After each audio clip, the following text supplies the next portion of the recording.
This is a background location and audio demo for the Upstate Heritage Quilt Trail app on iOS.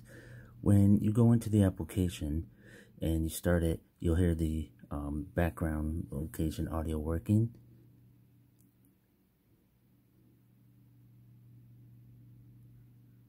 Continue south for 649 miles.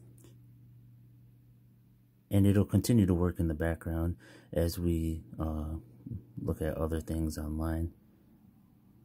Say we're looking at their website, and the audio will continue to run in the background using the background location.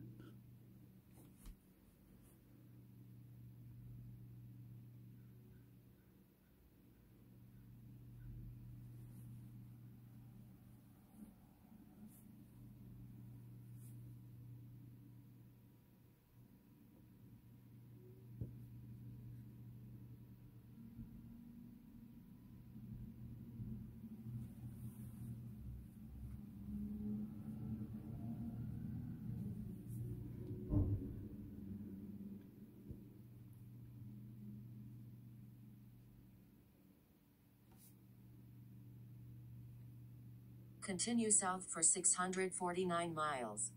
And you can see the background location and audio is still working as we're using other applications. So if you have any additional questions, please let us know. Thank you.